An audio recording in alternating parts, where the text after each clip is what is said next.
Hello everyone, welcome back to my YouTube channel. ನಾನು ನಿಮ್ಮ ಪ್ರೀತಿಯ ತೇಜಸ್ವಿನಿ ಕಾರ್ತಿಕ್ ಮಾತಾಡ್ತಾ ಇರೋದು. ಸೊ ಇವತ್ತು ಕ್ವಿಕ್ಕಾಗಿ ನಾಟಿ ಕೋಳಿ ಸಾಂಬಾರು ಮಾಡೋದು ಹೇಗೆ ಅಂತ ನಾನು ನಿಮಗೆ ತಿಳಿಸ್ಕೊಡ್ತೀನಿ. ಮೊದಲಿಗೆ ಒಂದೆರಡು ಈರುಳ್ಳಿ ತೊಗೊಂಡು ನೀಟಾಗಿ ಫ್ರೈ ಮಾಡ್ಕೊಂಡಾದ್ಮೇಲೆ ಸ್ವಲ್ಪ ಮೆಂತ್ಯ ಸೊಪ್ಪು ಹಾಕ್ಕೊಂಡು ಅದನ್ನು ಡೀಪಾಗಿ ಫ್ರೈ ಮಾಡ್ಕೊತಾ ಇದ್ದೀನಿ.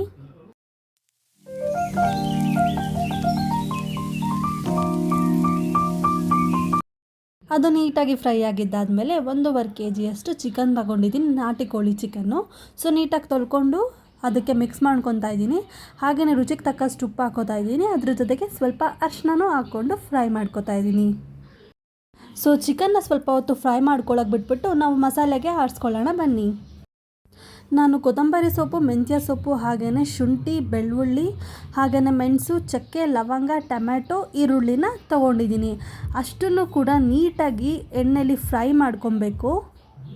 ನಾಟಿ ಕೋಳಿ ಸಾಂಬಾರಿಗೆ ಈ ಥರ ನೀಟಾಗಿ ಎಲ್ಲನೂ ಫ್ರೈ ಮಾಡಿಕೊಂಡು ರುಬ್ಕೊಂಡ್ರೆ ತುಂಬಾ ಟೇಸ್ಟ್ ಚೆನ್ನಾಗಿರುತ್ತೆ.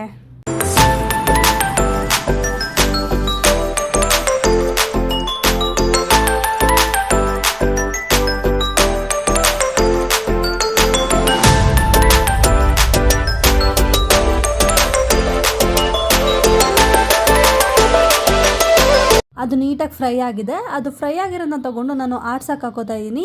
ನೀವೆಲ್ಲರೂ ಸ್ವಲ್ಪ ಆರಿದ್ಮೇಲೆ ಆಡ್ಸೋಕೆ ಹಾಕ್ಕೊಳ್ಳಿ. ಸೊ ಅದಕ್ಕೆ ನಾನು ಸ್ವಲ್ಪ ಖಾರದ ಪುಡಿ ಹಾಕ್ಕೊಂಡಿದ್ದೀನಿ, 2 ಸ್ಪೂನ್ ಆಗೋಷ್ಟು. ಇಲ್ಲಿ ನಮ್ಮ ಚಿಕನ್ ಕೂಡ ನೀಟಾಗಿ ಫ್ರೈ ಆಗಿದೆ. ಹಾಗೆಯೇ ಇದಕ್ಕೆ ನಾನು ಆಡಿಸ್ಕೊಂಡಿರೋವಂಥ ಮಸಾಲೆ ಹಾಕ್ಕೊಂಡು ನೀಟಾಗಿ ತಿರುಗಿಸ್ಕೊತಾ ಇದ್ದೀನಿ. ಸೊ ಅದಾದಮೇಲೆ ನಾನು ಒಂದು ಅರ್ಧ ಹೋಳಷ್ಟು ತೆಂಗಿನಕಾಯಿ ತೊಗೊಂಡಿದ್ದೀನಿ. ತೆಂಗಿನಕಾಯಿಗೆ ಸ್ವಲ್ಪ ನೀರು ಹಾಕ್ಕೊಂಡು ಬರೀ ತೆಂಗಿನಕಾಯಿನ ನೀಟಾಗಿ ರುಬ್ಕೊಂಡು ಅದರ ರಸನ ತೊಗೋತಾ ಇದ್ದೀನಿ. ನಾನು ಹೀಗೇ ಅದೇ ಅರ್ಧ ತೆಂಗಿನಕಾಯಿ ಹೋಳಲ್ಲಿ ಒಂದು 4-5 ಸಲ ರುಬ್ಕೊಂಡು ನೀಟಾಗಿ ರಸ ತೊಗೊಂಡಿದ್ದೀನಿ. ನಾನು ಸಾಂಬಾರಿಗೆ ನೀರು ಹಾಕೋಕ್ಕೆ ಹೋಗಲ್ಲ, ಈ ಥರ ತೆಂಗಿನಕಾಯಿ ಹಾಲನ್ನ ಹಾಕೋತೀನಿ. ಈ ಥರ ತೆಂಗಿನಕಾಯಿ ಹಾಲು ಹಾಕ್ಕೊಳ್ಳೋದ್ರಿಂದ ಅದು ಸಾಂಬಾರು ತುಂಬಾ ಟೇಸ್ಟಿಯಾಗಿ ತುಂಬ ಚೆನ್ನಾಗಿ ಬರುತ್ತೆ.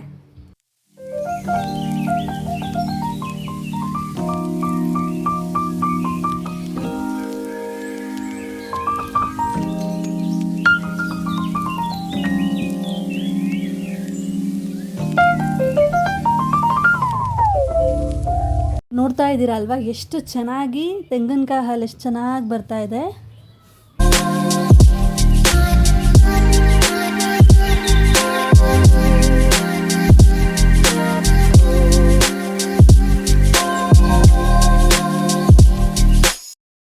ಸೊ ನೋಡಿ ಎಷ್ಟು ಚೆನ್ನಾಗಿ ಎಷ್ಟು ಬಂದಿದೆ ಹಾಲು.